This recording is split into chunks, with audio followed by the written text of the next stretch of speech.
Greetings, my name is Eldad Amara, and today I'm going to be looking at human intervention with technology.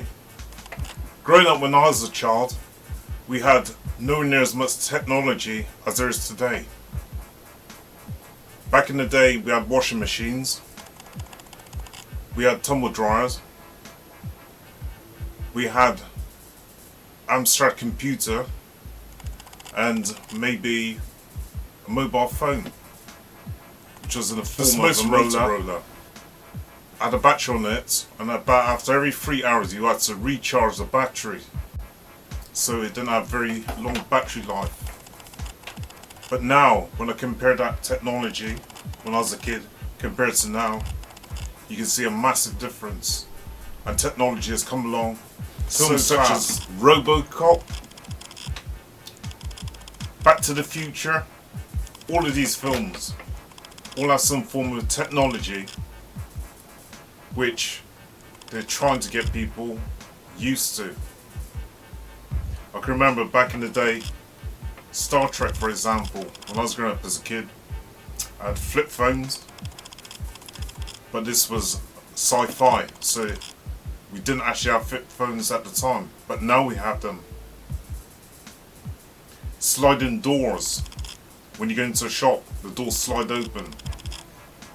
We never had that back in the day, but now we have it. See, all of these films is a good form of conditioning to get you familiarized with computers. You talk to them like you were talking to your friend. For example, a lot of people use the Alexis. They sit down and they talk to it like they were talking to a friend. So basically, we're going to be controlled by some kind of chip or software program which is going to be inserted into us. This is by 2030. A chip or some kind of software, like you see in the film Matrix, is going to be inserted into us. As I said, you got to prepare us first, psychologically and physically. They got to condition us to accept this service. The concentration has been on the outside of the skin, such as having laptops and computers and Google glasses and smartphones and smart meters. But what the government wants to do is to get inside the skin. Yeah? To get inside the skin, to get inside of you. To merge you with microchips and software. Yeah, people are getting chips up now. You think in Sweden, they're having things like microchip parties. There is one whole area in Sweden, old district, where people decided to have the microchip and they had a party as a result. This is how far people are relying on technology. See, at the moment, most of this technology is on top of the skin or on the outer surface, such as computers, such as your mobile phones. But eventually what they want to do is to get underneath your skin and into your subconscious and your conscious through AI technology. See, we've had Google glasses, we've had smart watches, smartphones, yeah? You got remote controlled computers that do surgery. But eventually, what they want to try and do, the government, is to merge AI technology with human beings. So you become like an android. See, people are accepting all this technology. But tell me something. What would happen, and it may happen in the future, if the computer tells you that you no longer have a job? So, instead of your boss telling you you no longer have a job, the computer will tell you that. You go to the bank for a mortgage and you don't speak to anyone, but the computer will tell you you cannot have a mortgage. How would you feel about that? or a robot comes to your door and takes away your goods. Google executive Ray Kurzweil says this. He says that by 2030 the connection will start to be made between artificial intelligence and the human brain. On the human brain will be connected to what he calls the cloud. This is saying that Ray Kurzweil knows, or he can predict, when new technology is going to come in. So somebody has alerted him as to when new technology is going to be coming in. Amazon has $100 million contract with the CIA and the Pentagon for cloud services. In case you didn't hear me, I'll say it again.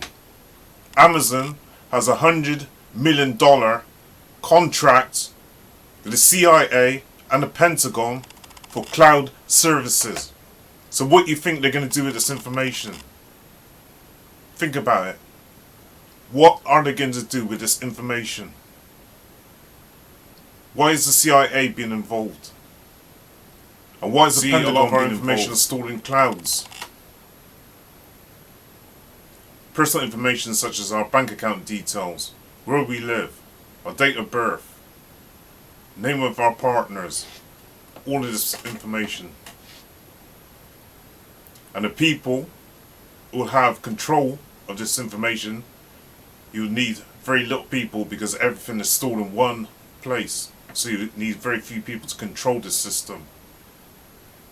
Or should I say to operate. And even fewer people to control the system. And there's a lot of people out there that talk about freedom of information and about not giving away their personal details, their information about where they live, what they do as a profession, what religious group they belong to, the bank account details. All this will be stored up in the clouds. Now we don't know what these people, the government, what they're going to be doing with this information. Are you really that trusting of them? Are you? I guarantee that the people that will be the forerunners behind this will be film stars and pop stars. And you'll have people like Kurzweil telling you that if you chip up to this device, the software program, it'll make you superhuman. It'll make you feel very special, like some kind of superhero. I can see this coming. You accept this software and the chip, and you will be some kind of superhero. You'll feel like a superhero. Do you really want to become half human and half robot? Do you? Do you really want to become half human and half robot? Do you see it as a good thing? Do you want to be like a superhero? Do you want to feel special? Once they've got inside of you, they'll be able to control you, to switch you off, just like a light, to change your brain waves. And God knows what else it could do. And not all technology is bad, because things such as the Alexis could be quite useful for people who are lonely, on their own. They'll be able to contact their son or their daughter who may be on the other side of the world. So I'm not saying that all technology is bad, but it's how it's used. And it's also the intention by the government, what intention they have behind having these. Do you know you have something called the circadian rhythms, which tell you when to wake and when to go to bed. Now, the thing is, with all this new technology, it could knock your body rhythm out to sync. Therefore, when you're trying to sleep at night and you can't sleep, is probably because of the light and the radiation coming off these mobile devices. So if you're not sleeping, and sleep is meant to get rid of all the toxins in your body, right, and make you feel refreshed, and if you're not sleeping, your body rhythm is going to be knocked out. Have you ever thought about that? Now, I personally know a few people who have mobile phone devices and they say they can't sleep at night. So I think that these mobile devices are affecting their health. Right, if you like my video, please subscribe to my channel, the link is below. And please hit me up on notification by hitting the bell. Eldad Amara.